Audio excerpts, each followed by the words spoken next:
Welcome back to Kaely Daily. Today's question is, how will I know if I want or need pain medication in labor? This is Kaely Daily, the bi-weekly podcast about all things doula tips and tips, where we answer one question about pregnancy, labor, postpartum, or lactation in order to have your journey in this parenting world be just a little bit more informed and filled with consent. Hello and welcome back. I am Kaely Harrod, the host and educator of this beautiful podcast. Today's question is a big one. So how will I know if I want or need pain medication in labor? Now, I know I said last episode, I'm going to do a whole series on comfort measures. I should also do an entire series on managing the decision of pain management. And I know that sounds kind of silly, but honestly, I think it's a big decision. So, for the sake of this episode, I'm giving kind of an overview that I want you to think of as like a, 10,000 feet sort of overview. So when you're preparing for labor and you're just trying to decide on a basic level, do I want my game plan to include pain medication specifically? Obviously, coping tools, pain management techniques, that should be a part of every single labor process because you need like support and encouragement and counter pressure and, positional changes and that kind of stuff. So for the sake of this conversation today, that's not what we're talking about. This episode is really diving into deciding if an epidural or pain medication is something you want as part of your plan, and then like how to decide that, and then also what to do if you feel like it needs to be part of your plan when it wasn't previously. Okay, so those are sort of the two like nuanced questions that we're talking about. So for the first one, deciding if an epidural should be part of your plan at all, or if any pain medication should be part of your plan. I think the very first step is to assess your own risk level. Now, as you hear me say every single episode, I am, of course, not your medical provider. This is entertainment and education, and so I'm not giving you medical advice, okay? What I'm saying is that everyone has a different pain, or everyone has a different risk level in terms of epidural pain medication and also like IV pain medication, etc. So the first most basic thing is to figure out, are you a person who is a good candidate for these types of pain medications, okay, like on a safety level. I recommend just looking up the like side effects and contraindications, like that kind of stuff. I may be able to link in the show notes like a basic overview of that. But you can also talk that over with your provider, your OB, or your midwife. Now, so that's like a very basic level. If you're trying to decide, I don't know. The second thing is, obviously, pain medication in terms of like epidural or even like the IV medications are available to you only in a hospital setting. So if you're giving birth out of hospital, then the thought behind that is you've already decided that you don't want those as part of your plan, right? At least the original plan, like at least plan A is not epidural if you're giving birth at home, right? So that first, like, what is your risk factor? I mean that specifically towards people who are planning a hospital birth and who are trying to decide if an epidural is like a wise use of a tool in their birth prior to being in labor. Okay. So look at your risk factors, learn some about how they can be used judiciously. And what I mean when I say that is, how do you use a tool that includes like pain medication or numbing medication in a way that doesn't hinder the labor process or prolong the labor process? Okay. Now, for the sake of today's article, this is not an article, it's a podcast episode. For the sake of today's episode, I am not going to go into all of the nuances of what I mean when I say that. I think that a really good childbirth class should go into those nuances. So, of course, my class does do that. the birth prep blueprint, which has a link in the show notes. I do go into like, how do you use an epidural well? If you're planning to use one, when is a good time to get it? How do you help it not slow things down? Knowing, of course, that you do not fully control that, right? We don't fully control anything truly, but especially when we're talking about medications that carry risks and side effects, etc. Okay, so that's the first thing. The second thing then is thinking through if there is a scenario where you would want pain medication that you were not planning to have. Now, this I think is a big one because I find oftentimes that my clients are and my childbirth students and people I talk to are kind of in two camps. Either they're like, absolutely, well, okay, there are three camps. One is absolutely I plan to use an epidural 100%. There's no way I want to not have one, right? That's camp number one. Camp number two is I absolutely do not plan to use any kind of pain medication at all. In fact, I'm not giving birth in a hospital. I'm going to be at home or at a birth center, etc. Right? Camp number three, which admittedly is the largest camp of my clients specifically, but also just I think a lot of people who are preparing for birth, is I'm giving birth in a hospital. My hope is to try unmedicated and see how it goes. And I'm open to using pain medication if I need it. Okay. Now, I will say camp number one oftentimes get epidurals. Of course, that's their plan, right?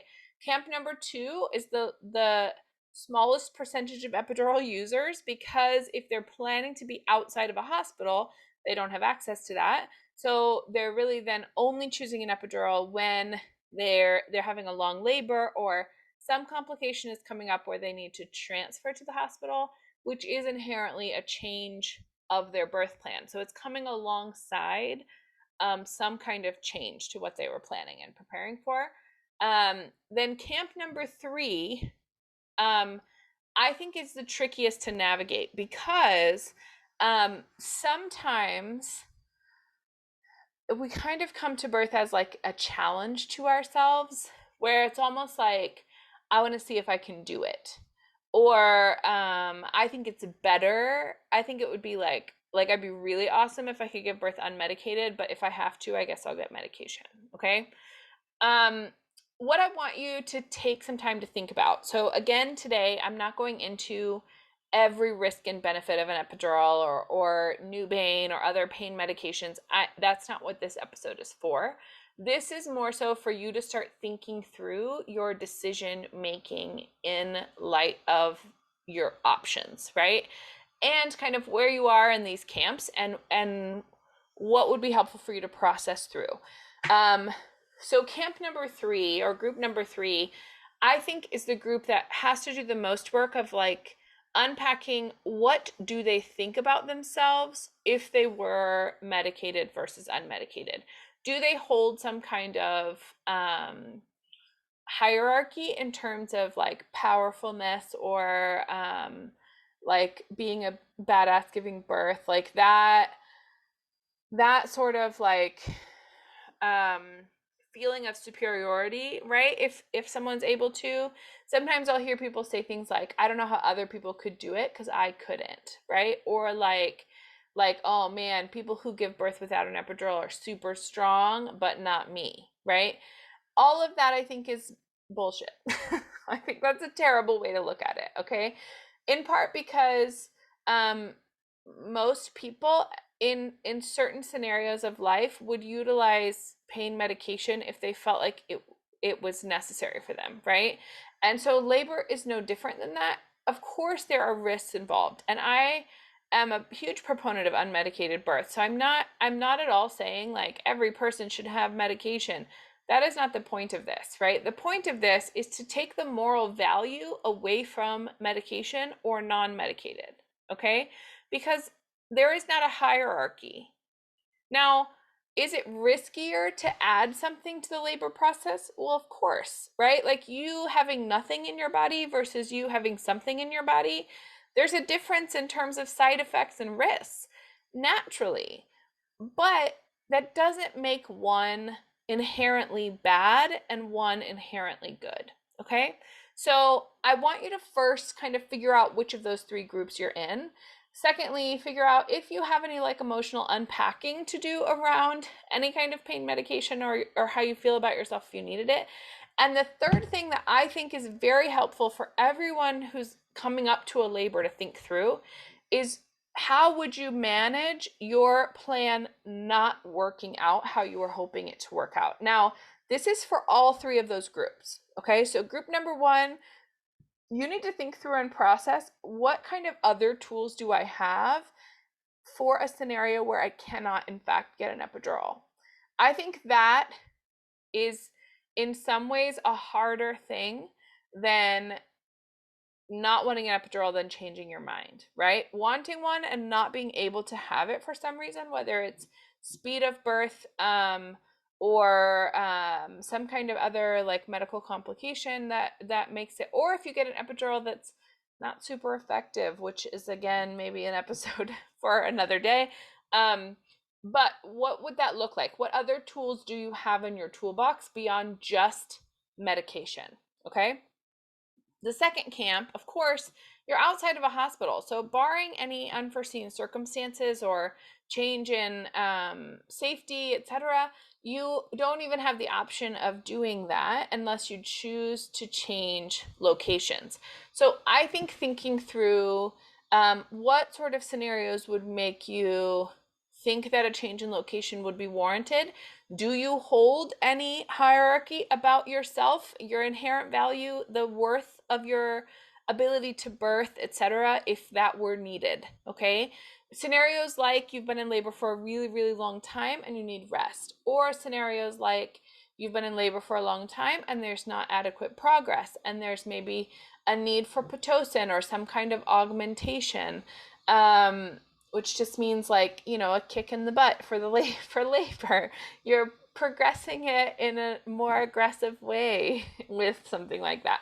And then if you're in the third camp of like, I don't know, maybe I will, maybe I won't, I'm giving birth in a hospital where I have access to that, think through what puts you in that camp, first of all, like what is your mindset in that camp? And then what would be some scenarios that you would want or not want to use medication, and how would you feel about yourself if you decided to use medication in birth?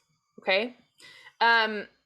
My final and maybe soapboxy thought is lots of labors have twists and turns that we do not anticipate ahead of time, that are in fact impossible to anticipate ahead of time. You are not a less worthy, less amazing, less wonderful, awesome birthing person because you utilize tools that you did not plan to utilize. Okay? You are not better or worse for those tools. Okay? I want you to really hear me when I say that. You are an amazing person, an amazing human, an amazing birther. That's a word, right? Whether or not you plan to use medication, whether or not you actually have the plan that you planned, go forth, right? Whatever twists and turns come up are not in any possible way a reflection of your value as a birthing person. Do you hear me? All right, so that is my my affirmation for you for today's episode.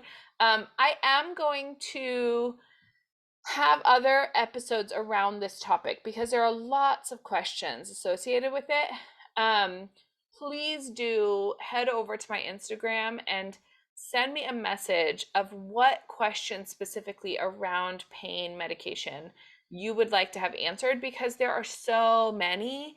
And I'm not turning my podcast into an entire childbirth class. And so that's my temptation, right? As a teacher, I'm like, let me give you all the details because that is what I do.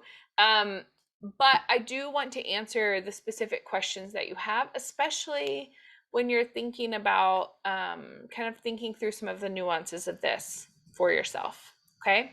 So I will see you in the next episode. In the meantime, please have beautiful, well-informed, affirming births where you believe in your inherent value no matter how that birth plays out.